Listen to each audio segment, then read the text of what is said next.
Merci d'être là. Merci à Jean-Michel Jarre d'être avec nous.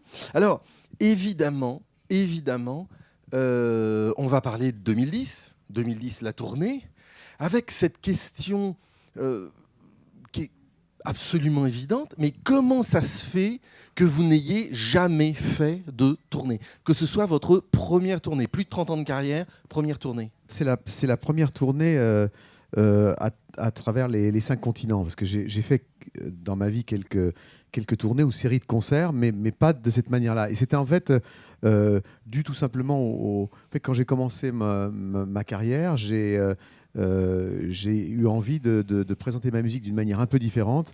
C'était une époque où les salles qu'on appelait et qu'on appelle encore, mais qui se sont beaucoup améliorées, omnisports, c'est-à-dire que le lundi, il y a un congrès d'un parti politique, le mardi, un match de catch, puis on arrive le mercredi avec des ondes un peu bizarres dans ces salles-là. Et il me semblait que c'était plus approprié pour la musique que je faisais d'être dans des endroits en extérieur. Et puis, avec cette idée aussi du one-off, de quelque chose qui a lieu qu'une seule fois, qui me paraît toujours d'ailleurs être à une époque où on archive de plus en plus les informations, de ne pas donner de deuxième chance ni à soi-même ni au public, et d'avoir un rendez-vous un peu comme le forum Fnac. Je ne fais pas de tournée Fnac, j'en fais un. Et puis voilà. Et donc ça, je trouve que c'était un aspect assez poétique de l'approche du spectacle.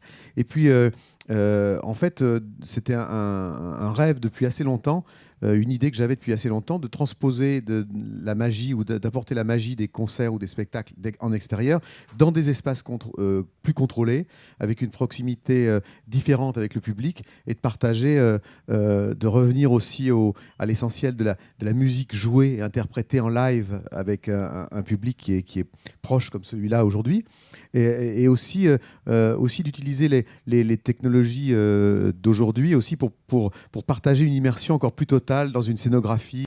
Alors, 2 questions. Qu'est-ce qu'on va voir? Qu'est-ce qu'on va écouter? D'abord, qu'est-ce qu'on va écouter? Parce que moi, pour moi, avant tout, c'est la musique qui compte. Et en fait, si je suis là aujourd'hui, c'est d'abord à cause de la musique. Et pour moi, ces concerts-spectacles sont d'abord des performances musicales. Et en fait, l'idée, c'est de revisiter un peu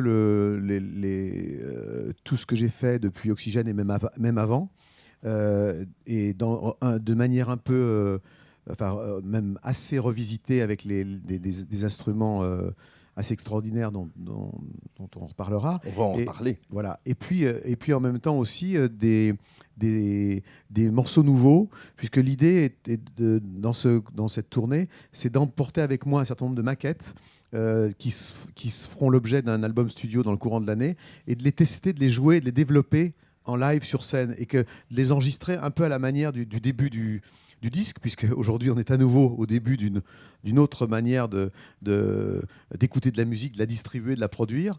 Les gens de la Fnac savent parfaitement de quoi je parle, et pas seulement d'ailleurs, tous les musiciens et tout le public. On sait qu'aujourd'hui on est en pleine mutation, sinon période de crise. Et c'est vrai que l'idée, un peu à la manière des Beatles au début de leur carrière, quand ils partaient avec des chansons qui n'étaient pas encore enregistrées sur disque, et puis que finalement ils les testaient, qu'ils les travaillaient, puis qu'ils les enregistraient au fur et à mesure, c'est ce qu'on va faire avec les musiciens dans le courant de l'année, avec un album qui, j'espère, sortira entre septembre et décembre, suivant l'avancée des travaux. Alors ça, c'est la partie ce qu'on va écouter. Ce qu'on va écouter.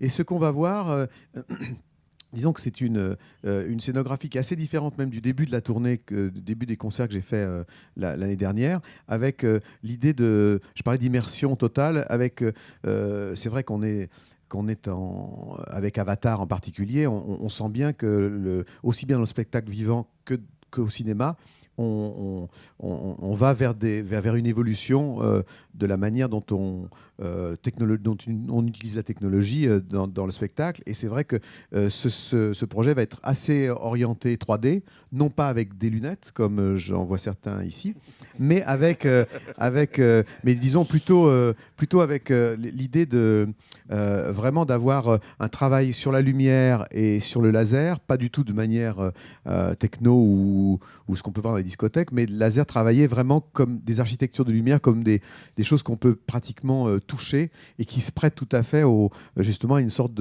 d'effet comme ça d'enveloppement du public et de prolonger au fond, établir un contrepoint visuel à la musique qu'on va jouer sur scène. En plus, ce concert, vers la fin de la première partie de cette tournée, on va faire une captation en 3D avec les caméras de James Cameron qu'on va faire vers la fin du mois de mars. Et je me réjouis beaucoup de cette expérience parce que ça sera la première fois qu'il y aura une captation live en 3D qui sera destinée aux écrans de cinéma et éventuellement aux premiers écrans domestiques qui vont sortir. Je pense à la Fnac d'ailleurs dès le mois de mai. Donc voilà, donc ça c'était en même temps une manière aussi d'explorer aussi des nouvelles manières de travailler le son, la lumière, d'avancer, d'utiliser, de la détourner la technologie. Vous disiez que dans le répertoire, il va y avoir Oxygène et aussi Avant. Est-ce que vous allez revenir sur des pièces mythiques que parfois on n'a même pas entendues pour les fans normaux, qui sont ce que vous faisiez au temps du GRM, vos premières expériences? Il y a encore des choses inédites de cette époque? C'est pas tellement un travail d'archéologue que je veux faire, c'est plutôt le fait que il se trouve qu'il y a des morceaux effectivement qui sont moins connus et puis que j'ai envie de partager d'une manière différente, de revisiter. On a un projet avec un des premiers morceaux que j'ai fait à l'époque de Pierre Schaeffer du groupe de recherche, qui s'appelle La Cage, que certains d'entre vous connaissent bien, parce que c'est un disque qui est très recherché, puisqu'il est sorti à 116 exemplaires. J'en profite d'ailleurs pour remercier les 116 personnes qui ont collaboré, qui étaient extrêmement visionnaires. Et en fait, un artiste que j'aime beaucoup, qui s'appelle Vitalik, et qui est vraiment quelqu'un que j'aime beaucoup, a remixé et La Cage et Eros Machine, qui sont les deux morceaux qui figuraient dans cet album et qui vont sortir d'ailleurs en édition limitée dans les semaines qui viennent. Et donc c'est quelque chose que éventuellement je jouerai peut-être sur scène à certains moments, mais l'idée c'est de ne pas systématiquement systématiser la liste des morceaux qu'on va faire, mais au contraire de pouvoir faire évoluer la liste des morceaux et que chaque concert soit autant que possible un peu différent. Donc